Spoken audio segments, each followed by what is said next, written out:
Pagkatapos dumaan na maraming mga bagyo dito sa ating bansa, especially dito sa Kabikulan. Ngayon na araw na to ay opisyal nang idineklara ng Pag-asa DOST ang malamig na temperatura at mas lalo pa po itong lalamig sa mga susunod na araw. Ito ay dala ng hanging amihan na nagmula sa Siberian at iba pang mga lugar at mga bansa.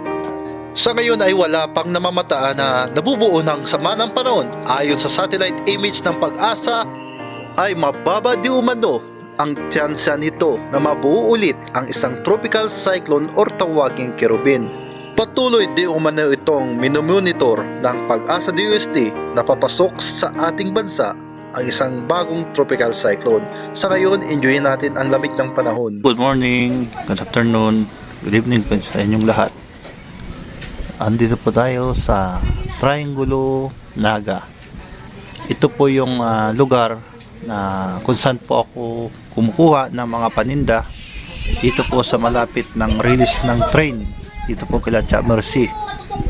So mamaya ay irarasyon na po natin itong mga paninda. Aking pong inangkatan. So after po ng ilang days, week, so wala po kami source of income, kaya ngayon na po kami nakabalik at naka-recover. So dito po ang Barangay Triangulo ang siyang sobrang talagang lubhang naapektuhan nung nakaraang Bagyong Christine. So yan po mga kalingap, mga kasargap. So back to normal, tinda-tinda. Ayan po yung mga paninda ko. Ayan, ready na sa pagrasyon natin ngayon ng merienda kasi unti-unti na rin po kami bumabalik sa dati po namin normal na pamumuhay. So thanks God at hindi nga natuloy po si Pipito sa Camarines Sur. Ayan po yung daily routine po natin. Ayan, ngayon araw na to ay picture ng Pag-asa na paglamig or hangin-hangihan. Naramdam ko na po yung lamig ng hangin at animoy malapit na Kapaskuhan ngayon pong darating na December. Ayan po, andito tayo sa Plaza 15 Martires. So pahinga muna tayo at marami po tayong pinuntahan at nagrasyon po tayo kanina ng mga merienda. So ito po yung dati po nating daily routine. So ang Naga, back to normal. Pagkatapos po kami po ay talagang dumaan po kami sa matinding crisis po dito. Ang nakarang Bagyong Christine, halos po na nagbistulang dagat po itong aming syudad dahil nga sa sobrang taas po ng level ng tubig. At marami pong mga paninda, mga negosyante ang nalugi rito. So halos lahat po. So ngayon, unti-unti na rin po kami nakakabangon. Awa ng Diyos po ay hindi po napuruhan ang Camarines Sur, lalong-lalo na dito sa Naga. Itong Bagyong Pipito, sa kasalukuyan ay patuloy nang umalis sa ating bansa, sa Philippine Area Responsibility, itong Bagyong Pipito. Ayan. So ngayon, yung pinakabagong latest po ng Pag-asa DOST na ngayong araw na to ay idineclare na po ang hanging amihan. Nakakaramdam po din po kami ng kaunti pong lamig. Yan. Ito po yung honest review po natin. Nagpaparamdam na po ang kaunti-unti yung lamig po ng hangin. Ito po yung epekto ng hanging amihan. So dineclare na po ngayong November 20 at 21, marahil ay yun talaga yung simula ng hanging amihan o pag-ihip na malamig na hangin. Galing po yan sa Siberian at Japan at Korea. So yan. Medyo malamig na, naka-jacket tayo kahit hindi na po tayo pumunta ng Baguio City, para na din tayo nakapunta ng Baguio. Kasi nga malamig-lamig na dito sa Naga. So yan. Alam nyo ba kung saan po ang pinakamalamig na natala dito sa Pilipinas? Bibigyan ko kayo ng trivia. Yung nangyari po sa Baguio City noong January 11, 1961, umabot po ng 3.6 Celsius degree. Tama ba? Bumaba sa 3.6 Celsius degrees po yung temperatura doon sa Baguio City. Noong pong January 11, 1961 at sa Metro Manila noong pong January 18, 1914 sa Metro Manila. Umabot po yun sa 15.5 Celsius degree. So yan. Ayan po yung temperatura ngayon. So ngayon, at malinis na po rito sa Naga at wala na pong maamoy pang basura kasi nga nagpapasalamat po kami sa lahat po ng tumulong dito sa amin. Ito makabangon kami ulit ang local government po ng Sorsogon. Siyempre, especially ang Naga. At sa lahat po na tumulong po ng mga iba't ibang ahensya, pribado man sektor, yung mga vloggers, kaya ni Kuya Val, nung nakaraan po, nagtulong po dito sa Camarinesor. And then, lahat po, sa lahat po na tumulong-tulong dito. Ayan. Kumbaga, no politics muna dito eh. Lahat po, pag-uuras ng sakuna. Ayan. At balik estudyante na rin po rito kasi back to normal na po. Wala na pong basura at malinis na po yung kapaligiran sa lungsod namin dito sa Naga. So yan, ramdam na po natin yung epekto po ng hanging amihan dito po sa ating bansa dito sa Pilipinas. Yan. Alam niyo po ba yung tinatawag na Easterline? Yung nasa Easterline, nasa bahagi po kami dito.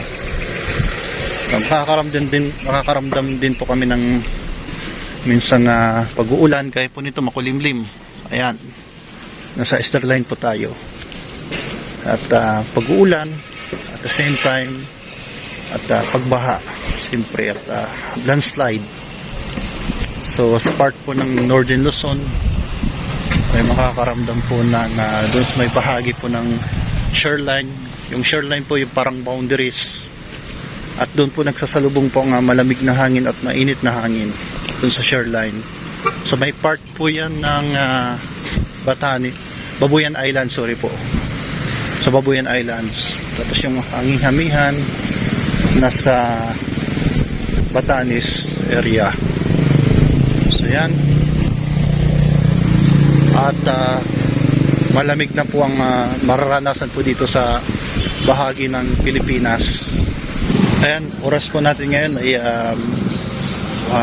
5:45 ng hapon, alas 5 na po. So tapos na po tayong mag rasyon at pabalik na po tayo kay Tia Mercy upang pong mag-remit po ng mga paninda natin na itininda po natin kanina. So back to normal, kailangan natin kumayod para sa ating ekonomiya. So mga nagtatanong po sa atin at kumusta daw po yung update about po sa itong Typhoon Kerubin o Bagyong Kerubin.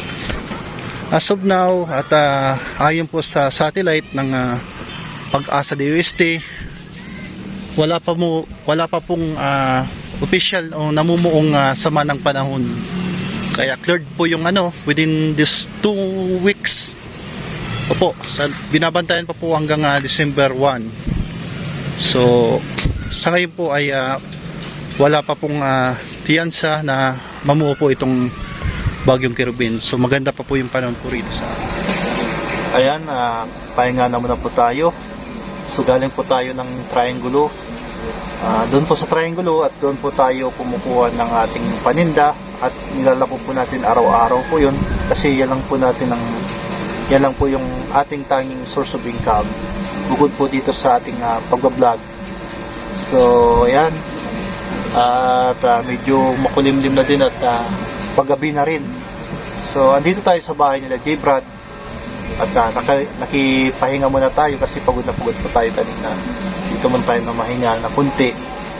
Ayan, at official na pong inilabas po ng Pag-asa DOST. Ito pong ngayon pong November 20 or 21, ang malamig na ma-experience po natin ng hanging amihan or northeast monsoon na nanggagaling po daw ito sa bansang Siberian at China at Japan at Korea. Itong nararamdaman po natin lamig ng panahon. So, kung Baguio City nakaramdam po ng malamig na temperatura, ay nakaramdam din tayo dito ng malamig din na temperatura. So, mas lalo pa po itong lalamig at bababa po itong temperature na to. At three types of typically na nararamdaman po dito sa Pilipinas.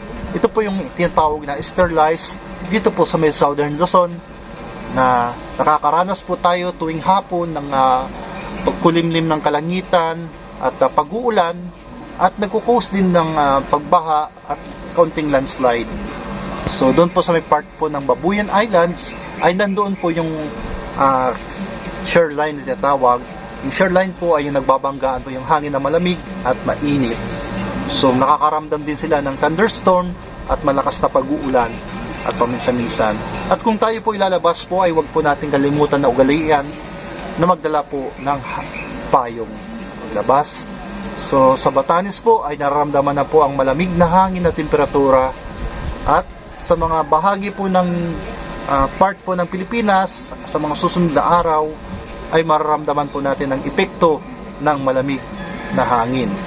Kaya naman, ramdam naman natin ang simoy ng hangin ngayong Kapaskuhan.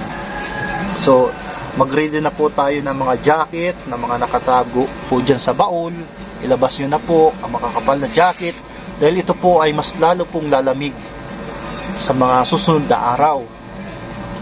0% pa po ngayon ang namumuo na isang low pressure area sa loob ng 2 linggo hanggang December 1, at nakita po sa satellite image po ng Pag-asa ay wala pa pong tsansa na mamuo itong isang sama ng panahon o masungit na panahon. Umaari po kung sakali man na magkaroon daw uli ng low pressure area, ito po ay tinatawag na typhoon cyclone na si Kirobin. Pero as of now, wala pa po at 0% pa po. At malinis pa po yung Philippine Area Responsibility natin. At wala na din po dito si Pipito na siya ang pumasok po nung nakaraan po sa aming bansa. So, awa ng Diyos po ay hindi po tayo napuruhan ng Naga City at Camarines Sur. Nakakalungkot lang po ang ating kababayan po sa Catanduanes ay siya pong sentro nitong bagyong Pipito. So, hopefully, makabangon din sila na kagaya po namin nung nakaraang bagyong Christine na halos po lubog kami sa baha at lalos po talagang totally damage po talagang nangyari po sa amin. So, kung kaya po namin dito na nakabangon po dito sa bagyong Christine, ay kakayanin din po sa Catanduanes. So maraming salamat po. Yan lang po ang ating update dito po sa Hanging Amihan o tinatawag na Northeast Monsoon. Mag-ready tayo at ilabas ang makakapal na jacket. At pauwi na ngayon pala sila Kuya Bal, Kalinga Prab at J. Brad at Kalapitos. Mag-iingat kayong lahat at huwag niyong kakalimutan yung strawberry jam ko. Bye-bye!